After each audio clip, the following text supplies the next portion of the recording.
So in this session we will study about the India and the world. As you can see, this is a map of the world. It is a world map. The first point on page number 2 in the India and the world topic is India landmass has a central location between the East and the West Asia. See, this is Asia and India's position is central position.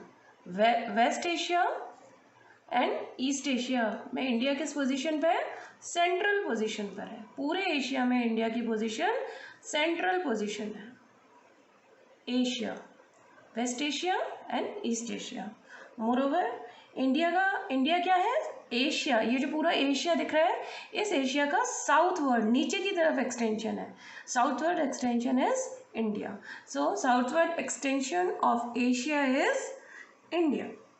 It is the southward extension of the Asian continent and the trans-Indian ocean routes which connects the countries of Europe in the west and the countries of East Asia. See, as you can see, India's position is in the southward side is basically peninsular shape. Peninsular shape is a shape of a landmass which is surrounded by water at three sides.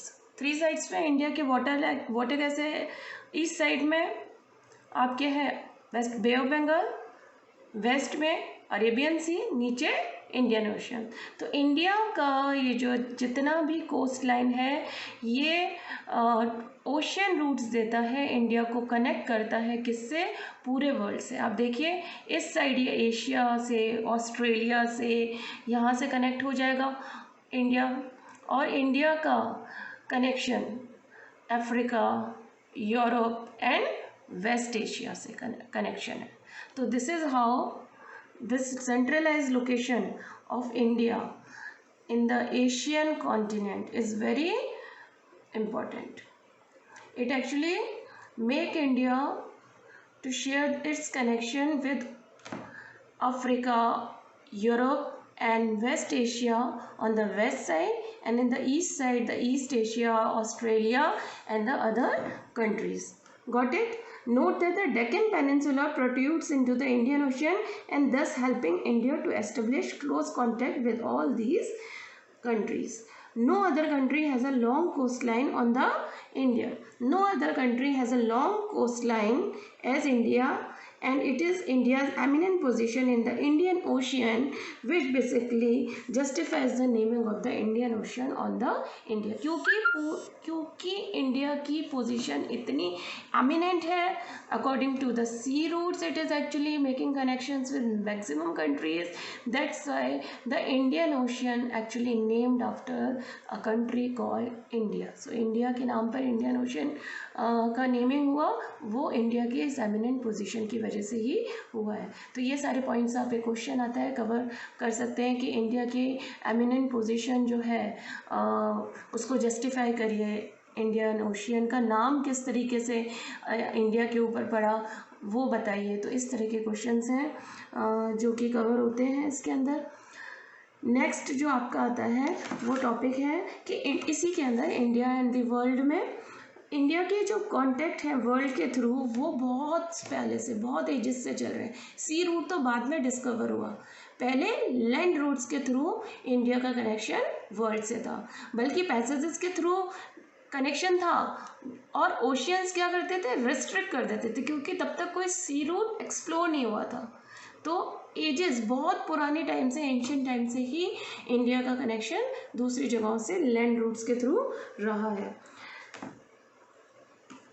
ये जो roots थे ये contribute कैसे करते थे कि exchange होते थे आइडियाज़. जब हम दूसरी कंट्रीज से कांटेक्ट में आते थे, जब वहाँ के ट्रेडर्स यहाँ आते थे, यहाँ की चीज़ें वहाँ जाती थी, या वहाँ के लोग वहाँ जाते थे, देखते थे वहाँ का कल्चर, वहाँ की कमोडिटीज़, वहाँ के आइडियाज़, तो एक्सचेंज होता था आइडियाज़. इसी तरीके से इंडिया के जो आइडियाज़ और कमोडिटीज़ एक्सचेंज होते थे उसके अंदर जो आइडियाज़ हैं जैसे उपनिषद, जैसे रामायण, इन सब के आइडियाज़ हैं, पंचतंत्र की स्टोरीज़ हैं, इंडिया का न्यूमरल सिस्टम है, डेसिमल सिस्टम जो है इंडिया का, वो इस तरीके से एक्सचेंज हुआ.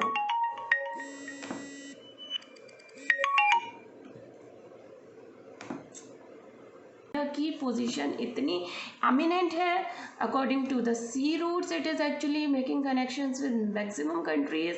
That's why the Indian Ocean actually named after a country called India. So India के नाम पर इंडियन ओशियन का नेमिंग हुआ, वो इंडिया की इस एमिनेंट पोजीशन की वजह से ही हुआ है. तो ये सारे पॉइंट्स आप एक क्वेश्चन आता है कवर कर सकते हैं कि इंडिया की एमिनेंट पोजीशन जो है उसको जस्टिफाई करिए. इंडियन ओशियन का नाम किस तरीके से इंडिया के ऊपर पड़ा वो बताइए. तो इस तरह के क्वेश्चंस हैं जो कि कवर होते हैं इसके अंदर.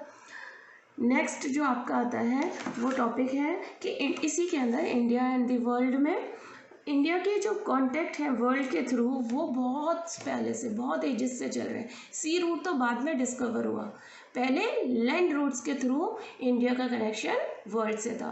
बल्कि पैसेजेस के थ्रू कनेक्शन था और ओशियंस क्या करते थे, रिस्ट्रिक्ट कर देते थे क्योंकि तब तक कोई सी रूट एक्सप्लोर नहीं हुआ था. तो एजेस बहुत पुराने टाइम से, एंशियंट टाइम से ही इंडिया का कनेक्शन दूसरी जगहों से लैंड रूट्स के थ्रू रहा है. ये जो रूट्स थे ये कंट्रीब्यूट कैसे करते थे कि एक्सचेंज होते थे आइडियाज़. जब हम दूसरी कंट्रीज से कांटेक्ट में आते थे, जब वहाँ के ट्रेडर्स यहाँ आते थे, यहाँ की चीज़ें वहाँ जाती थी, या वहाँ के लोग वहाँ जाते थे, देखते थे वहाँ का कल्चर, वहाँ की कमोडिटीज़, वहाँ के आइडियाज़, तो एक्सचेंज होता था आइडियाज़. इसी तरीके से इंडिया के जो आइडियाज़ और कमोडिटीज़ एक्सचेंज होते थे उसके अंदर जो आइडियाज़ हैं जैसे उपनिषद, जैसे रामायण, इन सब के आइडियाज़ हैं, पंचतंत्र की स्टोरीज़ हैं, इंडिया का न्यूमरल सिस्टम है, डेसिमल सिस्टम जो है इंडिया का, वो इस तरीके से एक्सचेंज हुआ.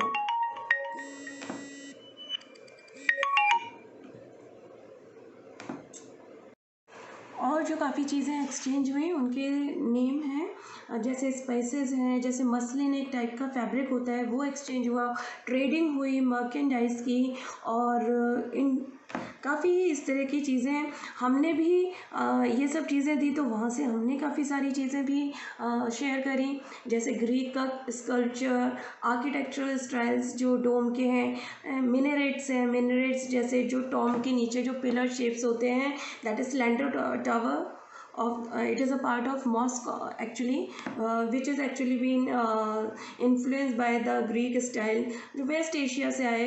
ये सब चीज़ें हम अपने कंट्री के डिफरेंट पार्ट्स में देखते हैं कि वहाँ के कल्चर से इन्फ्लुएंस होकर के हमारे आर्किटेक्ट में किस तरीके से उसका इन्फ्लुएंस रहा. और इस तरीके से जब आइडियाज और कमोडिटीज़ एक्सचेंज हुई तो एक बहुत अच्छा रिलेशन हमने मेंटेन करके पूरे वर्ल्ड के साथ चला, जब सी रूट्स नहीं थे, लैंड रूट्स के थ्रू भी. Thank you. Now we will talk about the India's neighbors and how many states and union territories does India has. India has 28 states and 8 union territories. 8 union territories, the name are as 8 union territories: Andaman and Nicobar Island, Dadra and Nagar and Daman and Diu. These 4 are one union territory. Jammu and Kashmir, Lakshadweep, Chandigarh, government of NCT of Delhi, Ladakh, Puducherry. इसके अंदर 8 union territories ये इस तरीके से होती हैं कि 29 states से, पहले हमारे कितने स्टेट्स से,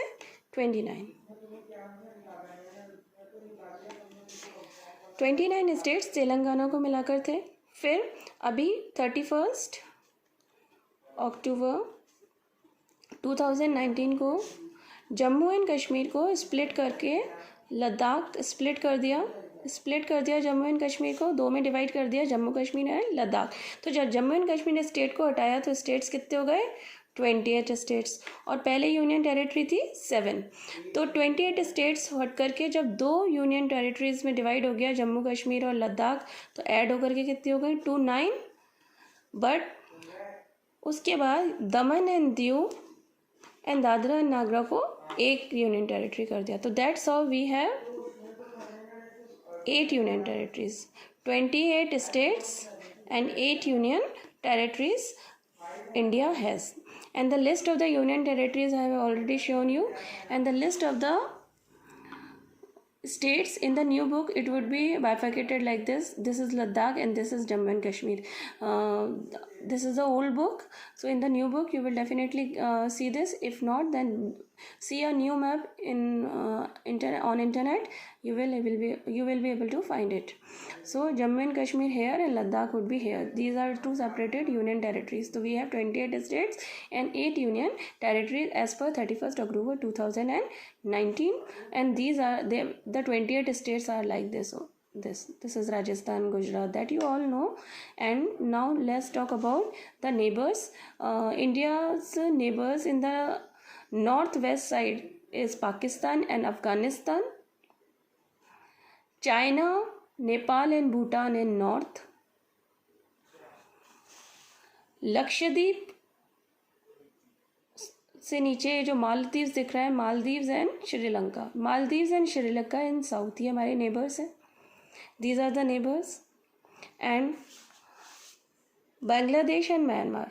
Here you can see this is Bangladesh and this is Myanmar. This is the neighbor in the east. So we have neighbors Pakistan, Afghanistan in west side, China, Nepal, Bhutan in north. In east we have Myanmar and Bangladesh, and in south we have Sri Lanka and Maldives. Sri Lanka is separated. Here it is written Sri Lanka and Maldives. Sri Lanka is separated from India by a narrow channel of sea formed by Park Strait. This you can see, this is Park Strait and Gulf of Mannar.